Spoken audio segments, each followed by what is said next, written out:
Damn, Q. Maybe you did that.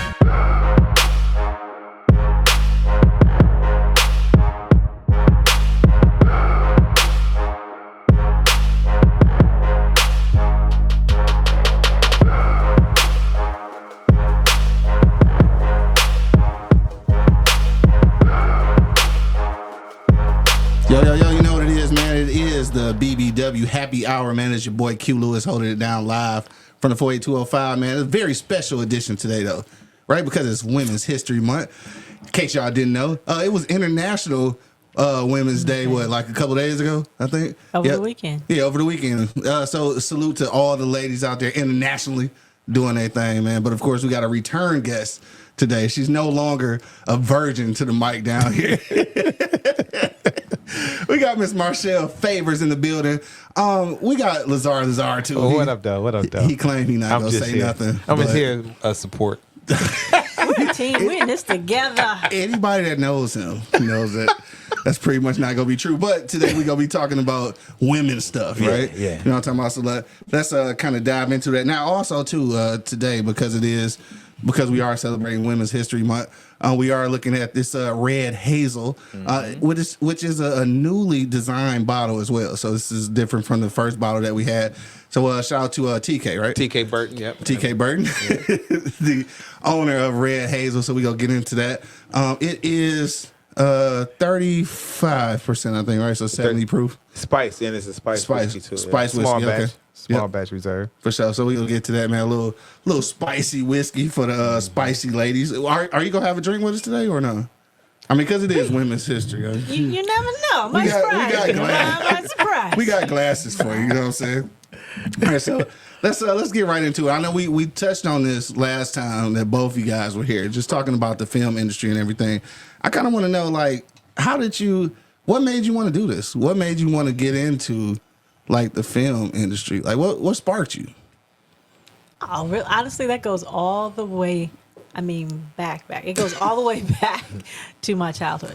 Well, okay. Honestly. So you always knew. Yeah, I always give credit first and foremost to my mother because she said, as a baby, she would put me in one of those mechanical swings. Okay. And sit me in front of the television. And she said I was mesmerized. Yeah. Like she said, you wouldn't say anything, nothing. I would just be mesmerized. And she said she could do anything. She could go clean the whole house, come back, and I was fully entertained. Yeah. But yeah, it goes. I always give like first and foremost that credit because she talks about that. She says.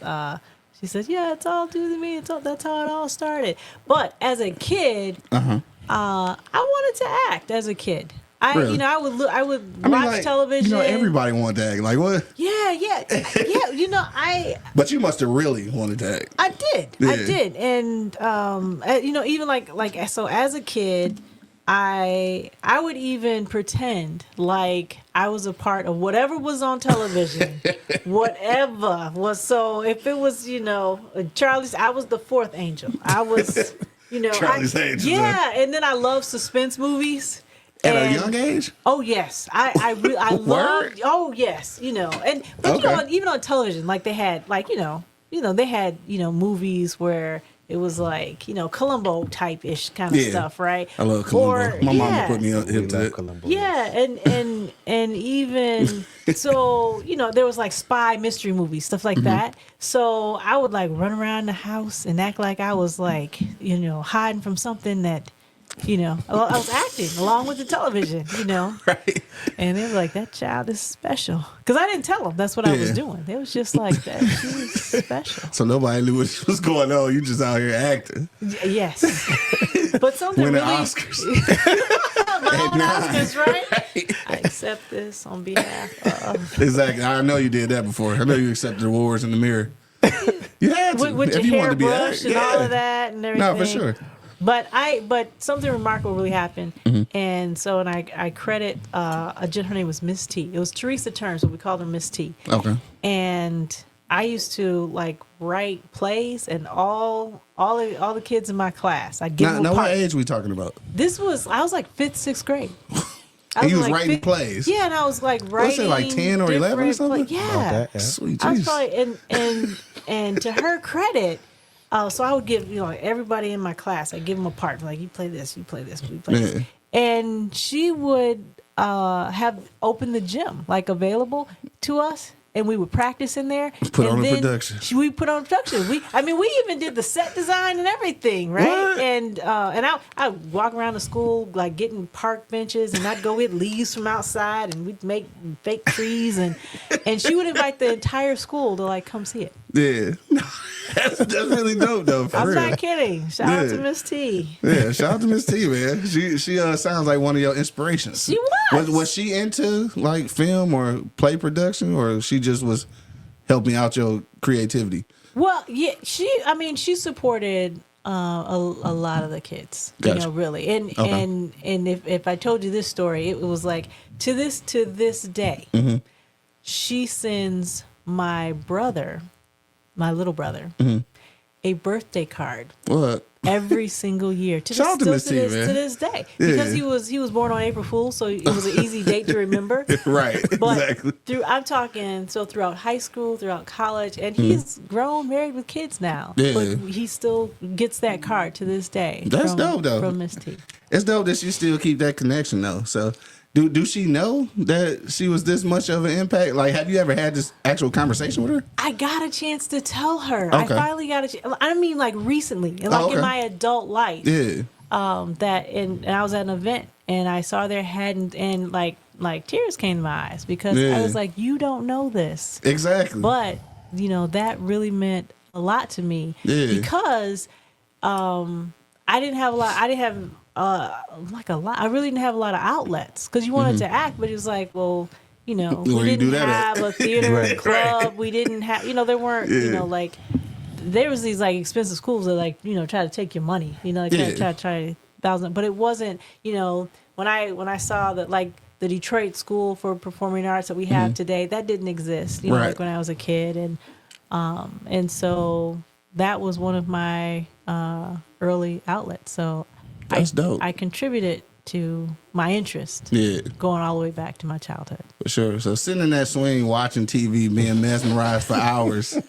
Do you remember the first maybe movie or sitcom, or the first, or the I guess I want to say that the first one that you actually remember, because you know how you saw some stuff, but what's the first episode of something or a movie that you really stuck with you that you can remember? Because of course you were sitting in that swing, but you don't remember none of those movies. I don't guess. No. Right. No. So what's your earliest memory of one that sticks out to you? Oh my goodness. He's looking at.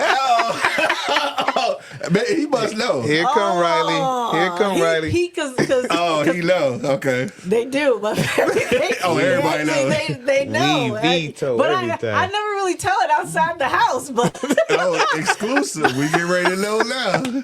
So, lay it on us. I'm not, and then I'll tell you the next one that impacted me. Okay. But So the first one, but as a and then kid, there's another one. Okay. in grade school, as a kid, it was the first time I saw a movie that was a musical, and it was the movie Grease. Look. It was Grease. So I don't know what reaction you thought you was going to get, but I saw Grease when I was in New York. I think I was 22 at the time. It was my first time seeing it. Yeah. I fucking love Grease. I knew the dance and everything for a minute. Yeah, let me tell you. Hey, don't play with me, bro. I knew the had dance. my mother go out. We bought Hey, that you remember that? album. You remember that? Yeah. Don't play with me, man. Let me tell you. When I tell you, I know every last song on the album, my. from Beauty Ain't School routine. Dropout to We Go Together, all of it. To this day, I still know. Yo, Grease was lit. I know every single song. I'm with you. See, Grease was lit. So don't let nobody shame you. Grease was lit. It though. wasn't I even, didn't see Grease I until think I for was an us, it adult. wasn't even that. It's just man, every time we scroll past, it's like, If wait, it's on, you gotta see it. You done seen that 100 times. No, we don't want to watch that. Man. So have you ever actually sat down and watched Yes. that? I mean, I'm a fan of John Travolta, Yeah, for sure. It's dope though. But I mean, the musical itself is come on, what's up? I mean, it's a musical. It is. Right, it's a It is. musical. Right. It definitely is that. I fucks with Grease though. Okay, so we passed that. All right, so the next one, because you're trying to skip past that one. So What was the other one you was getting ready to I say? just had never talked about it outside the Man. house. It was, but it is true. They It's know. exciting to know that somebody else likes daughter, they know. Yeah, for sure. They know. I wasn't expecting that though, but I know you I wasn't. wasn't suspecting that. But I fucks with grease. But anyway, I so- wasn't expecting that from you. I know you but wasn't. I know you wasn't. See? I knew the See? dances because don't Give play. you a pound. You know what I'm saying? Look, I remember seeing it, and I had to call back because I was, like I said, I was in New York. I had to call the homies, like, look, bro. I just watched Grease, dog. Any from the east side. is What we lit. talking about? Everybody laughed at me, dog, but I didn't care. Shit was lit. Dog got tears in his eyes. That's crazy. I'm looking at you just doing the routine because you got into it. Like, oh, wait, hold on. Because I knew it. I know there was a couple snaps in that joint. Hey, I remember. You know what's the other one? What's the other one? Yeah, what's the other one? I'm sorry. That really we got impacted sidetracked. me. Yeah. You are seriously amused by this. Yeah, I am. He is fully entertained Yeah, right just now. for the I record, feel like, I niggas feel watch like Grease. you gonna watch it later though. Because I feel like haven't seen it in a few years, so I might. So it's actually two films, Okay. and one that meant a lot to me, and I want to say both of them, just in case I forget one. Right. But it was Boomerang and The Best Man. Really? Both of those, because Yeah, you got to tell me because well, one, it came out at a time, like I'm in college, and just to see black professionals That is on true. the screen, and they were, the heads of the companies, of the company. That is It true. was a black-owned company. Every department was led, by a person of color and And a woman so- at that. Yeah, and women, right? So Damn, I guess I never did. to see, like black women on screen, and so that it like I said, like at a time when I'm in college and I'm like interviewing for different companies and things Okay. like that.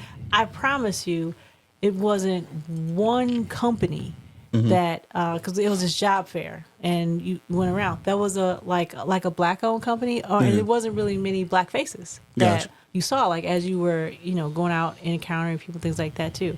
Yeah. But even like life, movies imitating life, I promise you to this day, all of the companies and work experiences that I had in the workforce were all predominantly like black owned companies and I was an educator too. So Yeah. the schools that I taught at, the companies that I worked for. So it had just to see that. And then to Right. know, just here, because I wasn't like growing up, I wasn't connected to, who like here. And I probably just didn't even think about it until that point, until I was actually out in the workforce, like looking for a And job. seeing it. Yeah, and looking at my own community, and started to learn about the black owned companies that were right here in Detroit. So Yeah.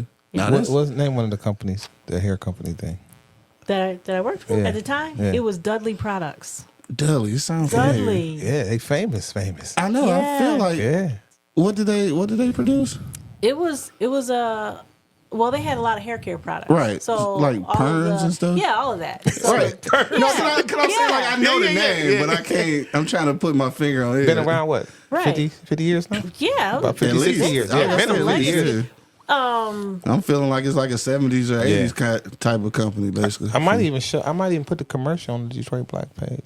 yeah. That was 70. That was 71. That So commercial. so again, even how that like impacted like my life when you think about it, like as an industry, right? Yep. Like black people being in an industry, it was like a billion-dollar industry that as black people we had like salons and shops and things like that, Right.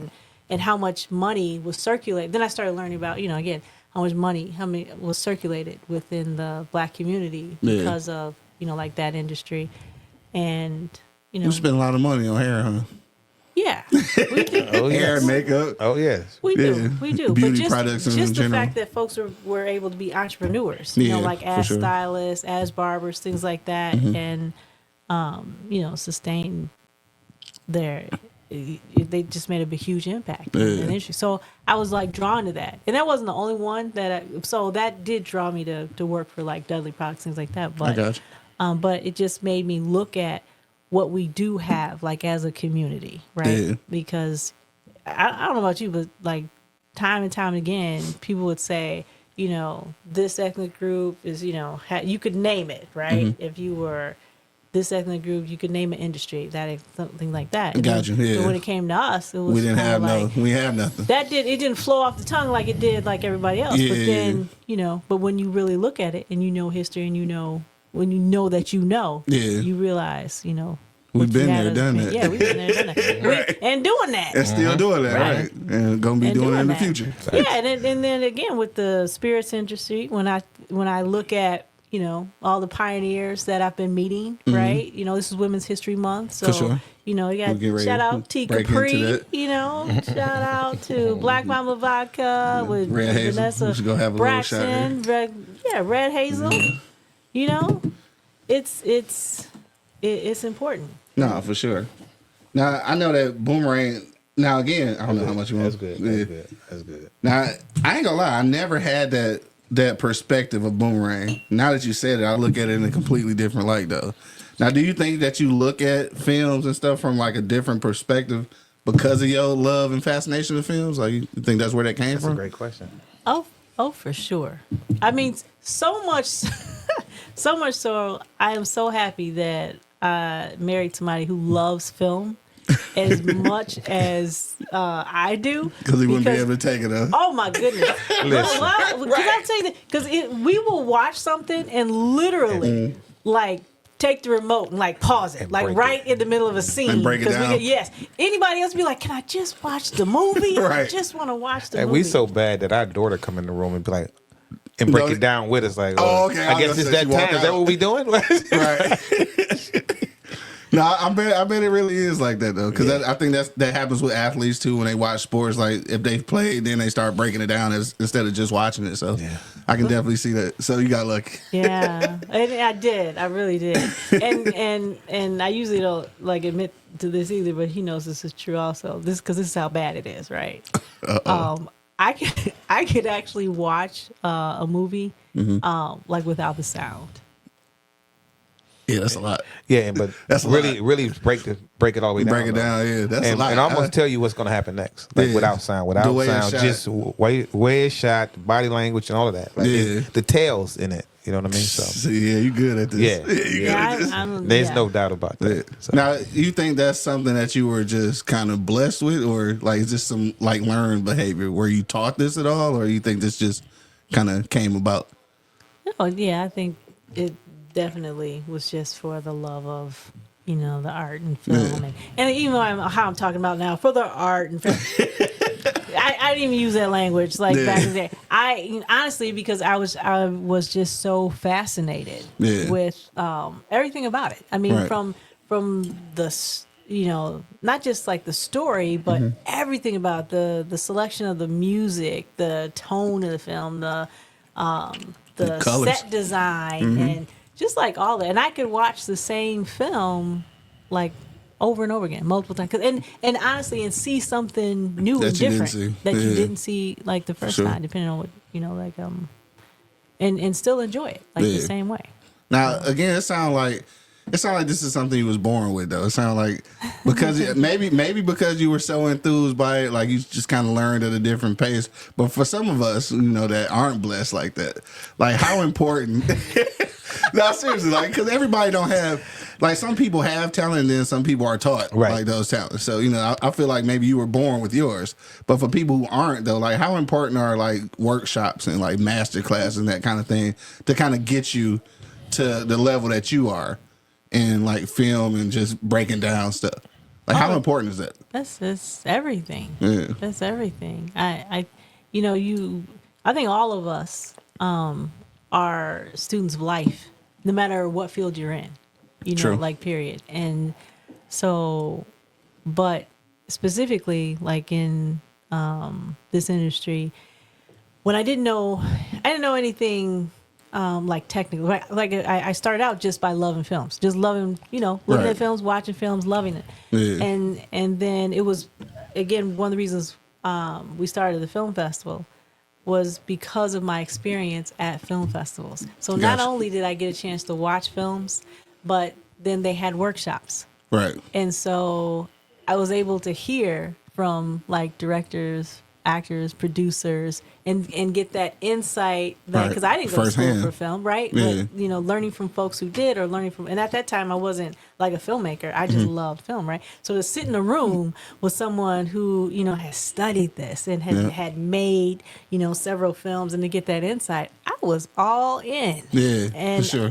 I tell you, like, one of the first film festivals I ever went to was the ABFF.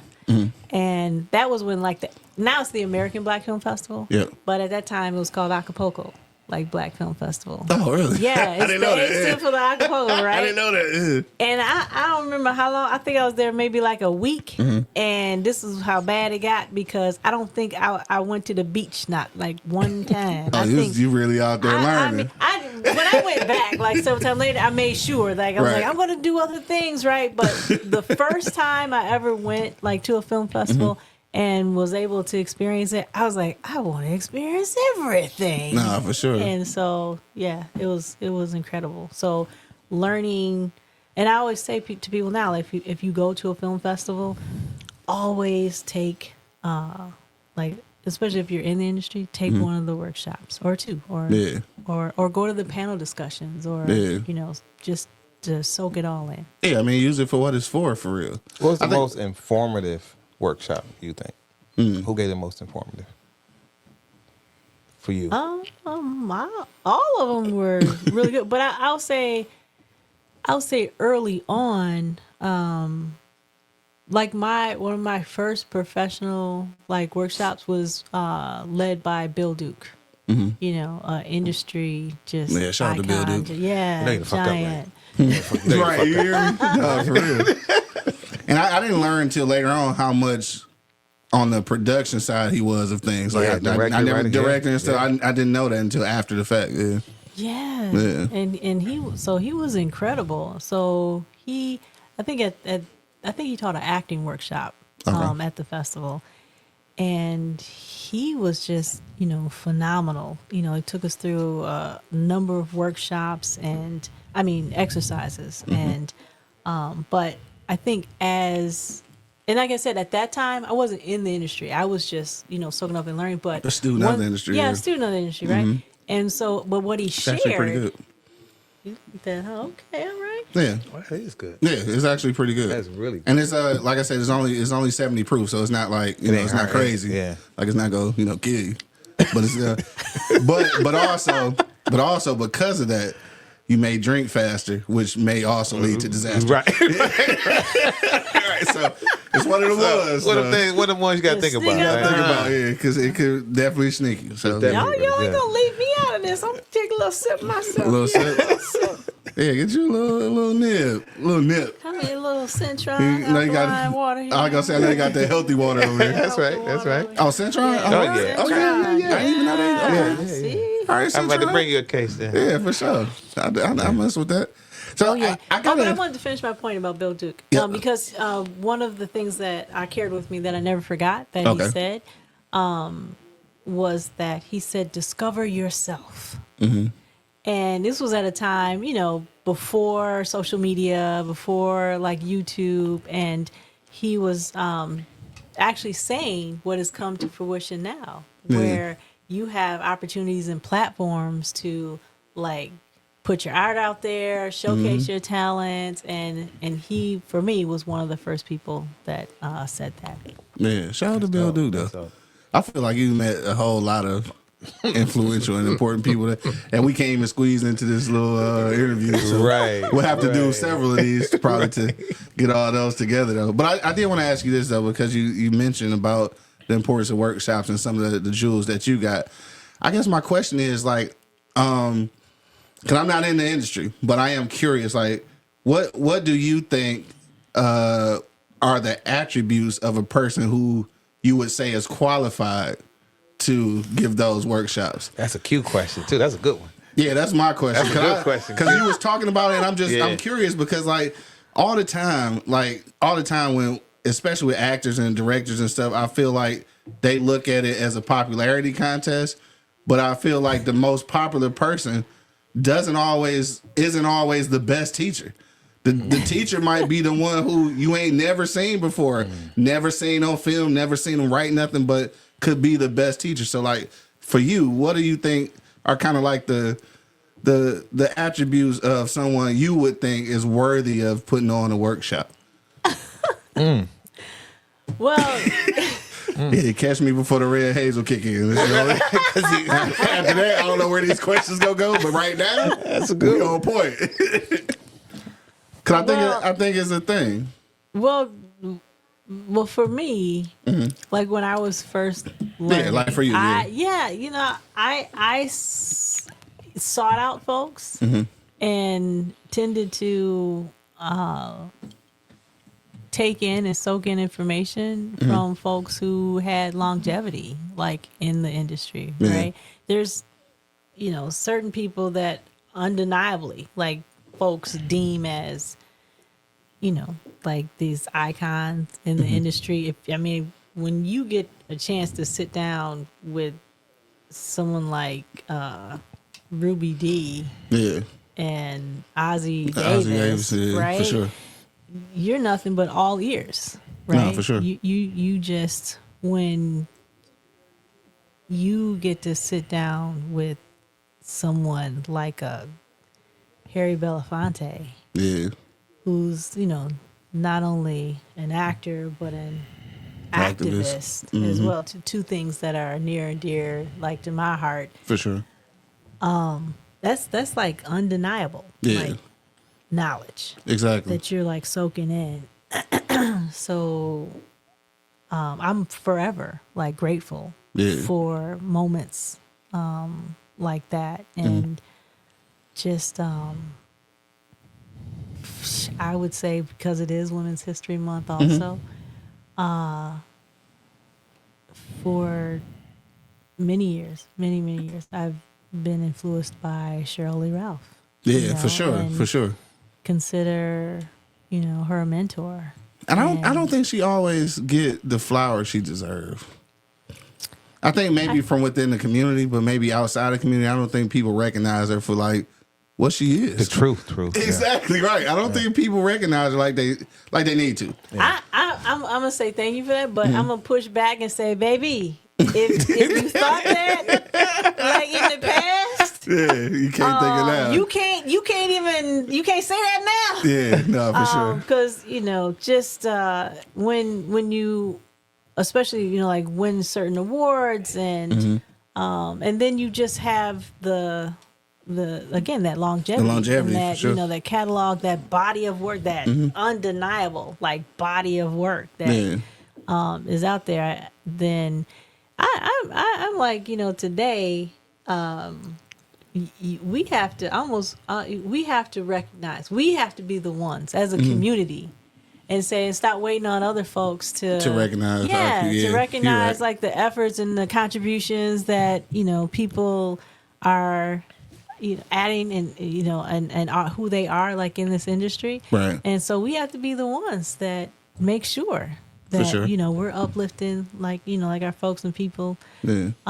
But those are, like I said, I mentioned like the legends, the icons. I think like I'm in the Detroit independent film industry, and so to answer that question for the folks like my peers and who we're around, I would say first and foremost, you have to kind of like qualify. What was the question? Like, who's qualified? Yeah, just kind of like or I'll just say what are the attributions that you're looking for? Like, so I know you were talking about with the greats, you're talking about longevity and that type of thing. So in this industry, like, what kind of attributes are you looking for? Like people who have become popular, people whose work you see in a different, because you got a critical eye, so I'm pretty sure this answer is going to be different from like the novice, right? So the novice is going to be like, oh well, you got 15 films under your belt, so you must know what you're doing. And I'm gonna tell you right now, I'm not in the industry, but I know that quantity don't always equal quality. No. So Can I chime in a little bit? If you don't mind. Please continue. I think here's what I think. To qualify for something, even independently, right? When you think about what the city has to offer, what we've done as a community of filmmakers in the city, we really have to be honest, right? And being honest is understanding what this job is, what this industry requires you to be, requires you to deliver, requires of you, right? You can have 100 films, you can have 200 films, but where are those films taking you? Exactly. Right? Where is that portfolio moving to, and what has it moved? Right. Right. And what has it changed? What has it contribute to as far as growth? You have to look at all those things. You have to look back and like, really, am I the person? First, you have to start with yourself. Like, am I the person that can help you move forward? Right. Or am I the person that's just look at me? Yeah. You have a lot of look at me's. No, for sure. It's just a fact, sure. right? Yeah. And there's nothing wrong with that. I want people to believe in themselves. Yeah, for sure. But in an industry such as this one, you can't skip things. Yeah. Certain things are just what it is. It's the requirement to do this, right? In order for people to see us through the camera, we have to have somebody controlling the camera. Yeah. Right? Whether the camera is just sitting there, but there's a button on it, there's a stop, there's an on, somebody has to control that. Somebody has to be really good at that. Right. Right? When lighting, same thing, direction, same thing, because there's some things that some groups, sometimes independent filmmakers skip. Yeah. And they'll title it, "Oh, that's how we do it." Yeah. But there's no such thing as that in this industry. Right. There's no how we do it. It's how it's supposed How it's to be done. done. Right. For sure. It's just written that way. Yeah. Over time and time again. It's just what it is. Yeah. So when you think about eligibility to do something, to teach something, what have you done for me to believe that? Yeah. What are you really trying to teach me?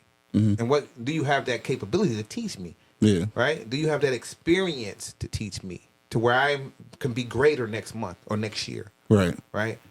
Do you have that? And some of us, honestly, here, we're learning ourselves. So we're not even there yet. But the beauty of it is to keep learning, keep going to people who have done it. You think about a Denzel who still take classes. Right.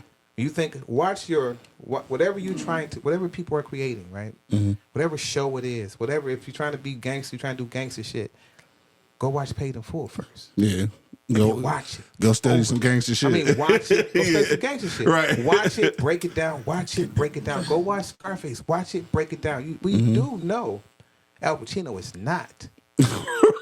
Right? Yeah, I hope we know he's not, right? I hope they know he's not Cuban. He ain't Cuban at all. At all. But I guarantee you the world believed it. Yeah, for sure. I know I did up until I got grown. Oh, he not Cuban. He ain't Cuban. It's Al Pacino. He's just a guy. You know what I'm saying? Right. He didn't come from that way. Right, exactly. At all. Yeah. But I guarantee you, and I use that because that is the most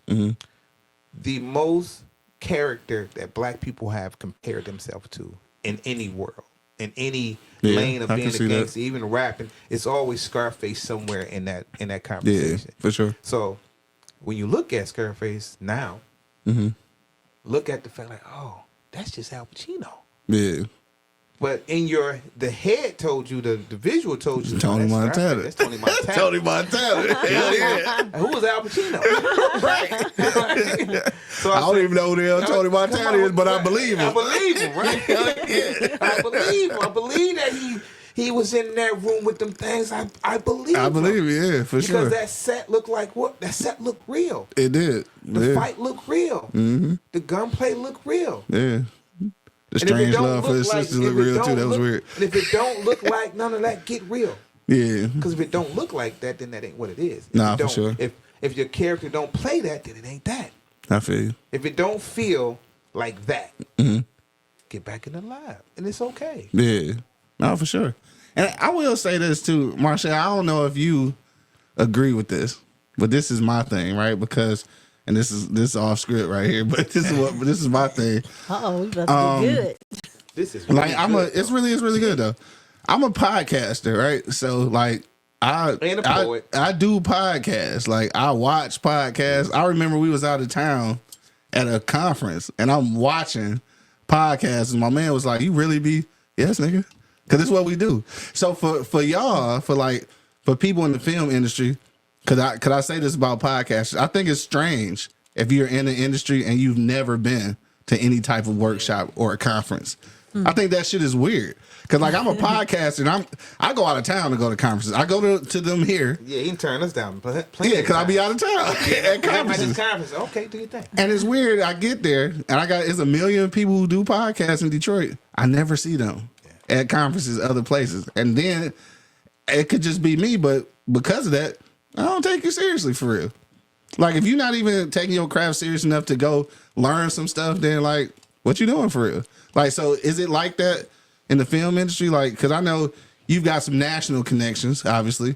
And like, I'm sure there are some people who are, working out in the city that you don't ever see anywhere else. Like, how does that make you feel though? Like, does it take away some of the genuineness of like their craft that they don't seem to be really taking the effort into working on it? Look, let me tell you. I ain't trying to put you on the spot right now, but I'm just asking. I don't feel. I want to see us win. Yeah, right? Exactly. The community is growing. Mm-hmm, The interest. We're getting worldwide attention right now for what has been created with the independent film industry. Here.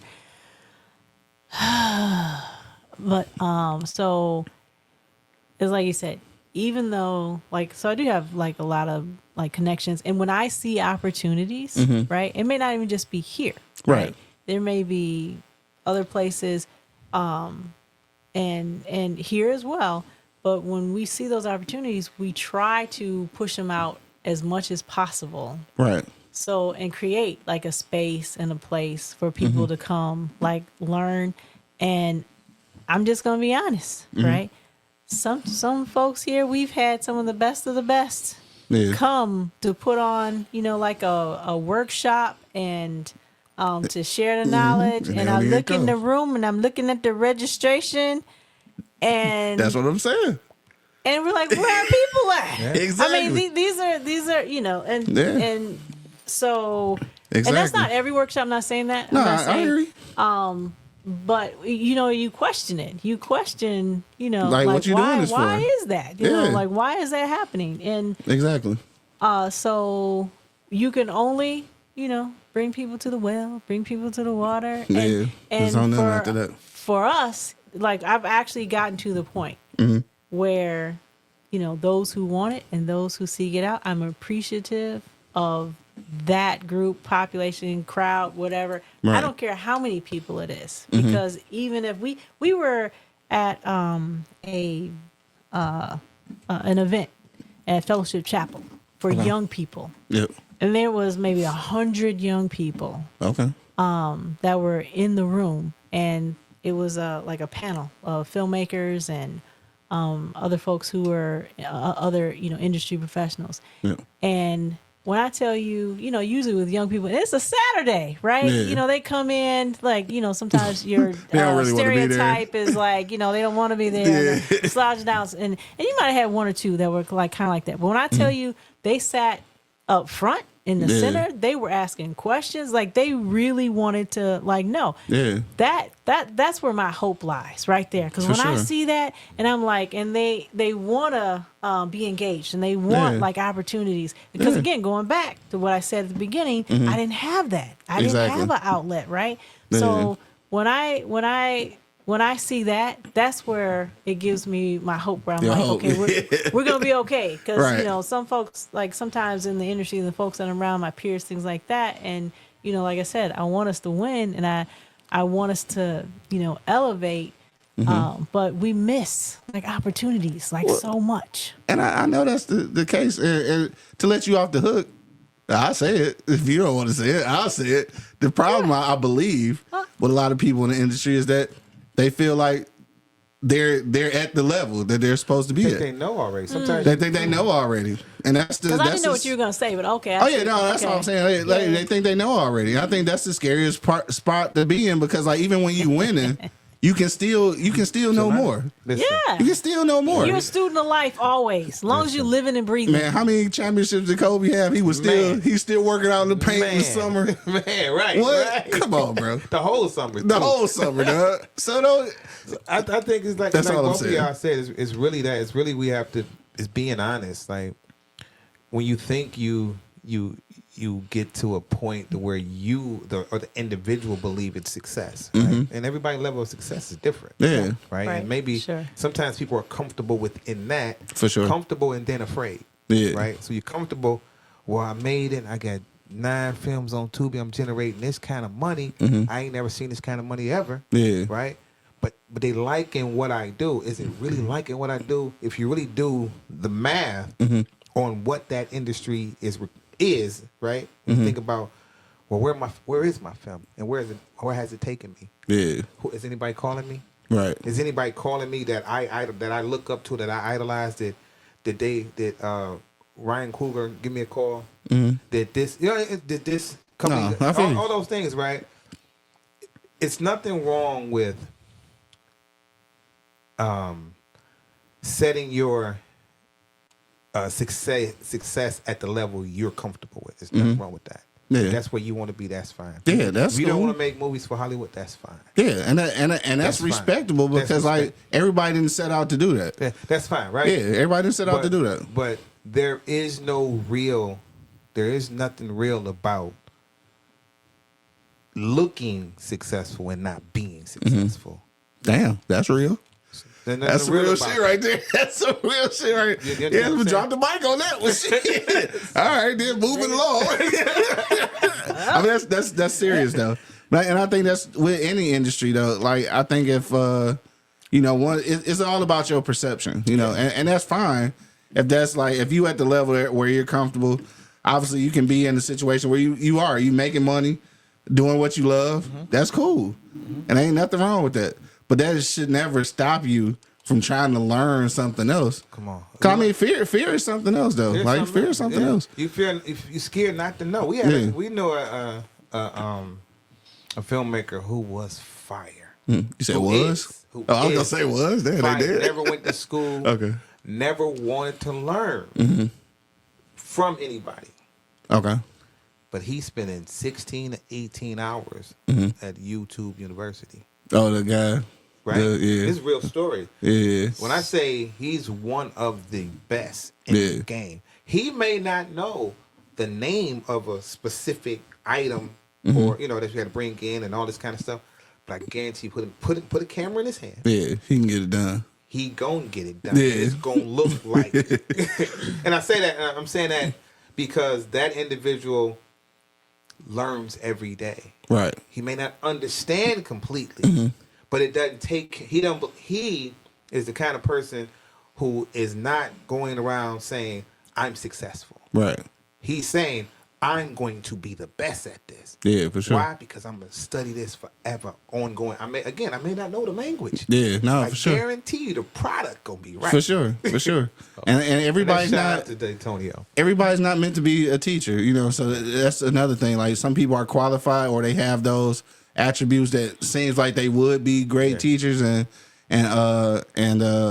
they just not. Yeah. Like I'm one of those people, right? So I know podcasts and I know how to do like setups and stuff, but you couldn't pay me to teach somebody to do it.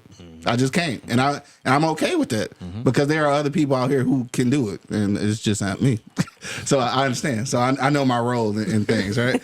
But That's important. And we appreciate you. no, for sure. Now, speaking of roles, though, I mean, you're in the film industry, so like, I guess what would you actually like? What's your actual title? Like, do you see yourself as a producer, a director? Like, which one do you see yourself as? Yeah, most of my credit is producing credit. Producing credit, So okay. I've produced a number of films. Gotcha.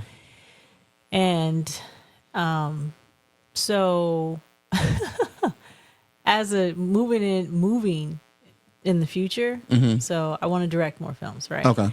And so when I put my director hat on, the things that I had created, like as a director, never saw the light of day because I was again honing the craft, like practicing, just kind of working that muscle, so trying to strengthen the muscle, right? Yeah. And so when we met, going back to when we met, there was a kind of, again, I had attended the ABFF for years, right?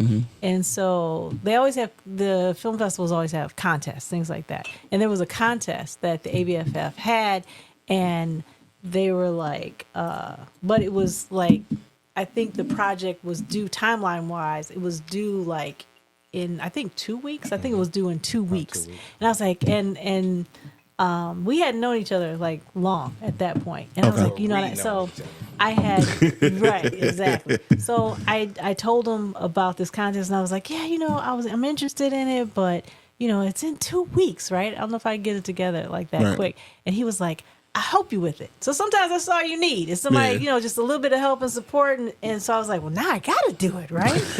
Hey, did we talk about that last time? Yeah. So within the first week, well, that was like that pre-production, right? So, getting a script together and finding locations, finding actors, the equipment, and he really helped out with the props and things like that, even like created the attire for me. One piece shirt, unique design. I ain't got paid for none of this shit. All of that. I've been paid a long time. I'm still getting residuals for the rest of my life. Rest of your life. So make a long story short. So entered the contest, ended up being one of the top three. Selected as the top three, and it was a significant year because it was the 20-year anniversary. Okay. So to go back to a festival that I had been attending and was the first one I had ever, attended, to go back as a director, for the first time, was monumental for me. And the fact that it was the very first time something I had written and directed was going to be shown in front of an audience. Yeah. So it was I had and it was 800 people at the screening, and I was how nervous were you? I was really nervous because, again, you nitpick everything. It was like, oh man, because after I submitted it, you couldn't go back and change it. Yeah. So now it's top three, and it's because at first it was just oh, I got it done. You're like, whew, that's and then it was wait a minute, they're really gonna show it's this. A competition. It's a competition, and then you're just I want to change that. Oh, I want to do, It's too late there. But I took a deep breath because it was a reality. The reality set in. You can't stop it. Because had I would have been I could have tweaked this. I would have probably prolonged it. But because that train was moving, and it was going to be, I took a deep breath before I went in, and I was like, this is the moment. This is. And that was it. And all the nervousness was gone after that. Because now it's out in the universe. Right. It was out in the universe. So that was, like I said, the very first time something I had written and directed was out in the universe. And so now I want to direct more. Want to throw my, I got you. And this project, this wasn't the day I met Crazy, was it? Is that it? Or is something else? I was wait a minute, where'd you find that? You put that out there, didn't you? In the universe somewhere. So that is so funny. Let's understand what this is. So so that project, take your time with this.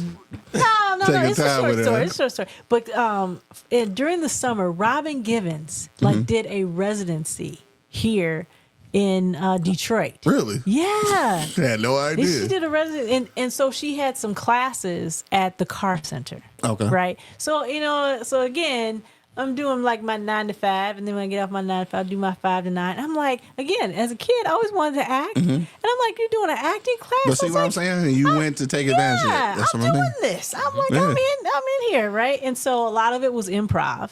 Okay. And so there was what we had to go up in improv was, I think it was a relationship scene, and there was something kind of off or odd, like, you know, like Okay. about you as the character, right? Yeah. And so, and so, so I go up there, and my scene partner was DW Bass. Shout out to DW, excellent actor, like in Detroit. And and so with my character, it's like a blind date, and we're getting to know each other, Okay. right? And so as we're interacting, I think the first thing I was like, oh, you know, I was like, oh, you know, you smell really, really good, right? You know, what kind of cologne is that? And then I grab him by the shirt and I bring him, I'm like, like that smells so good, right? That's just like, and then of course that like said like, okay, this one is not, you know, doesn't have all their screws Right. like, tightened. This one might be missing a sandwich from the lunchbox here. Right. And then we go on, and then it just builds from there. And they ask me again, what's a first date kind of question? Well, what do you do? Like, what do you know what? And so I'm like, hopscotch. And he's like, you like hopscotch? I was like, oh yeah, you know, I'm the 5-time champ on my block. But you know what? I'm just like, yeah, but you know where the real money is? I'm like, you know, Double Dutch. You know, they got a championship team in Malaysia. And so everything's just off. And then when we go to order, like, you know, decide, you know, like, I was like, I wanted to make it equitable. I'm like, you know, it's not just women first, you know, men can order first too, whatever. Here's what we'll do. I'll decide, like, who's work. So I drop down, and I do the old school engine number 9 going down Chicago line. So the whole thing is like playing like out, right? Yeah.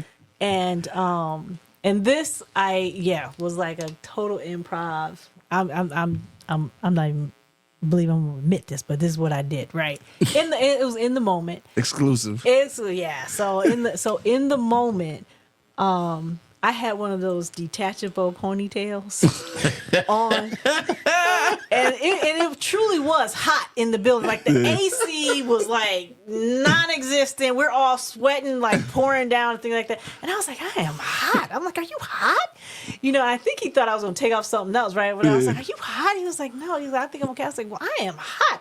I pull the ponytail off and I start fanning myself with it. And he runs out like that. And everybody in the class like gave me like a standing ovation for it. No, that's dope. And Robin Gibbons says, she was like, you should write that. She Yeah. said, you should do that. She was, and I was like, and I hadn't thought about doing it like as a film or anything like that. Yeah. And so that's how. So I did write it and So got some actors together and entitled "The Day I Met Crazy." That's the story. Dope, though. That's the story.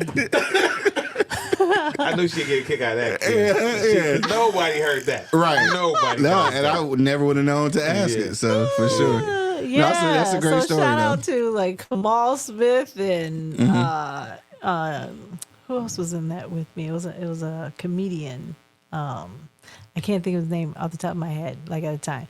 So yeah, I'm putting it out there, Kamal, because if they, you know, if I had to put, it's not out there in the universe, is it? Okay, I thought he actually like pulled it up or something. I'm like, oh, Don't let me find because it. yeah, because I was Don't gonna let say, me I find told it. you, nobody. That's in the vault. Way in the vault. Yeah, these are works that are in the vault somewhere. All right, so we go switch gears just a little bit, right? And we've been talking a lot about movies and stuff. And I know that there's something else that you do aside from movies. So right, she looking at me like, what is it that I do? You don't know what you do aside from I do. movies? Yeah, for sure. All right, so obviously I know you got a passion for, you know, advocating for racial equality and that kind of thing, right? Yeah. I know that a lot of that trickles into the movie industry, but like where did that passion come from though? Like, is it any certain event that kind of sparked that, or is it just the currency of being black? You know what? You hit the nail right on the head. Right. I'm like, that's just growing up black, right? Exactly, right. That's life experience, and you know, I'm from Inkster, Michigan. Grew up in Inkster, and like I would say, you know, again as a kid, like growing up, I went to like a predominantly white school. It was only, let me see, out of the whole school, my grade school, I would say when we first got there were 3 black families.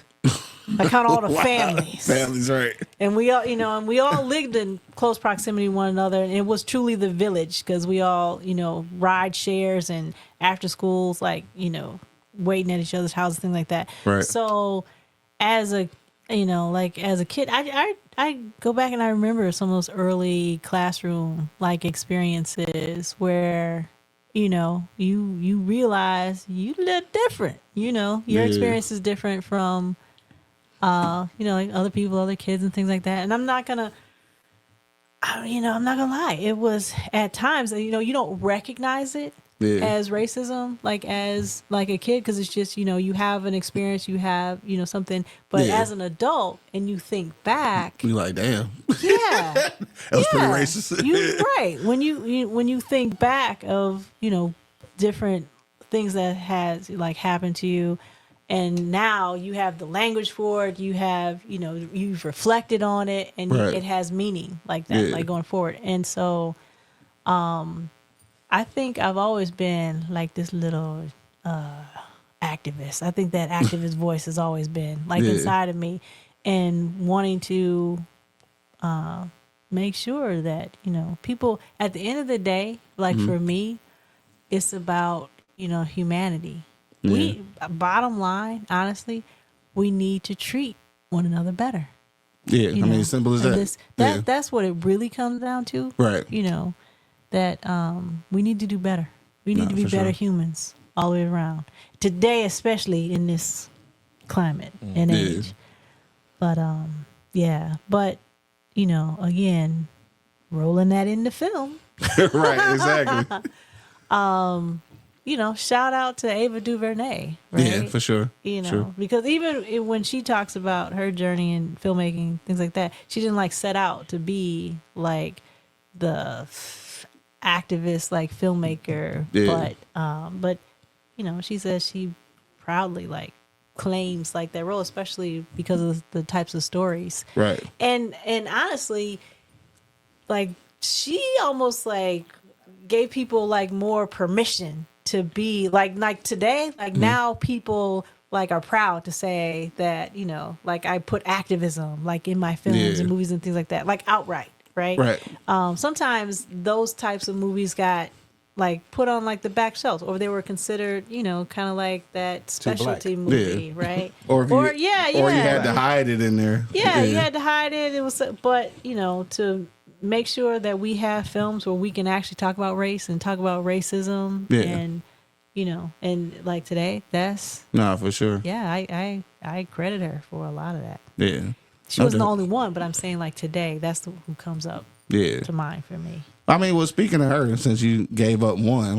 who are some of the, or let's just say your top 3 most influential women in film? For to me, you. Just for you.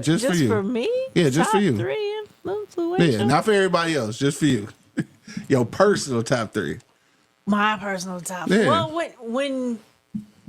when you went, Ava DuVernay is, that's I just gave your that one away, yeah, right? That's your one for that sure. one's on there for sure, right? But when I go back and I think about who first came to mind when you said that question, for me was Julie Dash, Really? Daughters of the Dust, Throwback. Pioneer, Throwback, yes. Right, throwback. Yeah. Well, I mean, she's.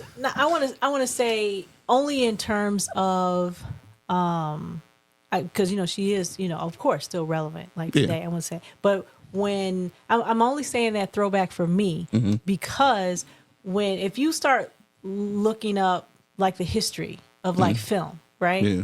Men are prominent. Right? For sure. For sure. Everyone knows, Oscar Michelle, right? That name, when they think that, Godfather. I'll be the first to mention that. I just learned about him 2 years ago. Okay. Yeah. That's okay. You're a podcast. Yeah. You're all right. It's That's how I found out. We learn every day, right? I saw a special on Showtime or something. Anyway. Yeah, but in the, so everyone, uplifts his name. But the pioneers, for women, things like that, I felt they don't get enough shine, right? So when I think about my journey and I started, I was where are the women at, right? They're commit. You know, it's a male dominated industry anyway. Right. So one of the films that like changed my life also was this film by Yvonne Wilborn, and she's in Chicago, I believe. And she had a film called Women in Cinema, Sisters in Cinema, Sisters in Cinema. Yeah. And I saw that film, and it was like, you know, woman after woman after woman, you know, all these sisters in cinema. Yeah. And I was like, I was just outdone because, I mean, like today, you know, we get on, we Google, things like you that. can find but stuff, yeah. You can find stuff today. It was that time. It was no Google like at this time. So to find out who some of our pioneers like were, and then you know, and I had known Zora Neale Hurston, you know, from her books and things like that, but not realizing that also, you know, she was one of the pioneers when it came to filmmaking also, like in like the 1920s. She has like this incredible, almost like she documented. I was gonna say she was creating a documentary. Yeah. Everyday life of Black people. Yeah. Just, you know, like. And they were paying her to do it. Yeah, it was, you know, so phenomenal, right? Phenomenal, right? But where do we Especially talk that day of about time, right? We don't. So where do we talk about that? And then I'm just going to throw my homegirl in there because she's from Detroit. Christine Swanson. Shout out to Christine Swanson. Yeah. You know, also who did the Lifetime TV movie for the Clark sisters, First Ladies of Gospel. Okay, right. Right? Okay, gotcha. We watch that on You regular know, basis. yeah. But she did the Mickey Howard story. Okay. You know, also she did. She has a movie out right now with Lynn Whitfield and Renee Goldsberry called Albany Road. But I'm saying that because not only is she from Detroit, but is a person that has poured back into Detroit. Gotcha. Right? So again, she's one of those people who wants to see Detroit win also. So, you know, sharing knowledge, sharing resources, her and her husband, you know, shout out to both of them. And he's like a really high executive, like in the building. But for folks who are taking the time to make sure that they're, you know, giving back, educating other people, and it's important to them. Right. That means a lot. It means a lot, you know, especially as we're like growing, you know, like in this industry. And I don't want to slight any of the filmmakers that we have here. No, I was gonna like say here, no, like yeah, in no Detroit, slight. things like that. But if I get to naming names, like somebody get left out. Yeah, I mean left out somebody, Yeah. but definitely, you know, there's folks here that are doing the thing also. So for now, sure. since you mentioned that, I did want to piggyback off of that and ask you this. Like, obviously, I know you got some people who inspired you. Are there any young upcoming filmmakers, women filmmakers that you kind of, you know, got your eye on? Like, yeah, she's got something. Like, is there any, like, in the city of Detroit, I'll say, are there any female, like, movie makers or filmmakers that you see, like, yeah, she's got potential, or she's coming up? How young is young? Who we talking? What define young? Yeah, what you? I guess what 20 to to 35. 20 to 35. Like in their 20s. Yeah, or maybe early 30s.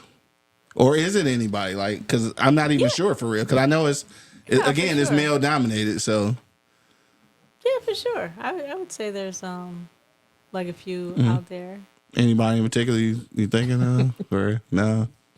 There are. Like I said, I'm you know, trying not to name names. Like, I'm just saying, just throw me out one. I just want to know one. She got to name right, 10. because you if I don't name one, then I can name 10. No, you don't. You just name one. But you know, honestly, Jayla Mosley is out there doing her thing. For sure. You know.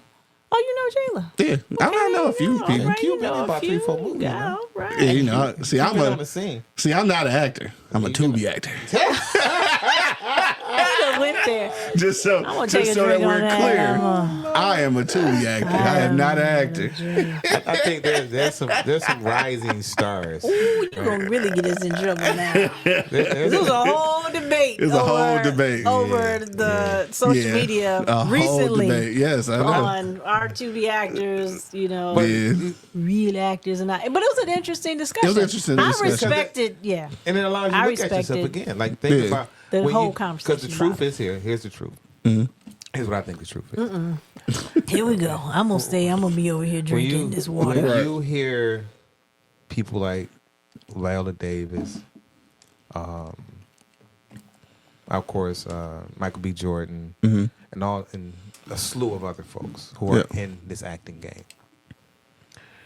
They never put a title in front of their name. They never say, "I'm a New York actor. I'm a California actor. Right. I'm an actor." Right. Right. That's first and foremost. I'm an actor, and this is why I'm an actor. Yeah. When you label yourself, right? Because there are people, you go to their pages, that girl from Tubi, or Tubi King, Tubi Queen, Tubi Prince, Tubi Junior, Tubi whatever, right? Ain't nobody getting $1 from none of that, right? Let's be clear. When you do that to you, it's like my wife likes to use a word called typecast. Yeah. You're putting yourself there. Yeah. So when a discussion about that comes out and you don't like the discussion, well, why did you do it? You did it to yourself. For sure. So I don't never say, I'm looking for a Detroit actor. I'm looking for actors. Right. I don't need to put your name, the title in front of you. Just this is what I'm looking for, right? Right. So that discussion has a lot of weight to it. Yeah. There's some things to think about. No, for sure. There's some truth there because truth only upsets you. That's what I said. Truth only upsets you. You That's can what lie I to yourself said. all day. You're okay with lying all day. But the truth will upset you. That's what I said. When I see some response, I was like, And if you think I'm talking about you, then if you don't think that fits you, then why respond to it? If you that's don't my think thing. that's about you, then why respond to it? That was my thing. Yeah. Why are you upset about something you may have contributed to? Right. Because sometimes we get excited when we think we winning at our what's those things called, at our premieres. Yeah. And we'll start talking that talk. Yeah. Because we're in front of cameras. You know what I'm saying? Sometimes you want to Cameras do something to you. Yes, cameras do something to you. You talk that talk and you label yourself. I'm this, I'm that, I'm that, I'm the best, I'm the greatest in the building. Can't nobody mess with me. Who says that? You know what I mean? Like, I'm the best DP in the world. Who says that? Right. And who told you that? I'm just saying, like, that kind of stuff, when we start throwing things out there, some certain things you got to step up to that. Oh, let's dissect your film because I'm that guy. Yeah. I'm the guy. If you come to me and say, hey, what you think about my film? I'm going to be completely honest and supportive at the same time. Yeah. My first question is, well, what do you think about it? Right. Right? What's your reference point? If you tell me again, I'm going to go back to Paid in Full. If you've done a gangster movie and you was like, yeah, I wanted to be like Paid in Full. Okay, I'm going to put Paid in Full on this screen. I'm going to put yours on this screen. Let's see where it line up. And I'm going to turn it all the way down. Call her in the room. Let's see what's happening. Right. You know what I'm saying? And if it don't, Yeah. then you know it ain't. And then that's And that. that's you telling me that. Right. And then that's that. That's right. that, right? So go from there. Right. So I mean, hey, look, she like, yeah, go ahead and talk, because I'm not touching that. I got her all day. I'm not mad at you. I ain't mad at But you. we had these discussions all the time. All the Yeah. time. All the time. No, for sure. Yeah. Because we want, again, the goal is to win, but win at what cost? Yeah. No, Right? for sure. You know what I'm saying? Like, again, quality over quantity all the time. Yeah. When she No, I said hear we you. had some great people come here to see what Detroit is talking about, like literally, talking about people who write the check, literally. Exactly. It's not the green lighters. The green lighters. And Yeah, he for from sure. here. Yeah.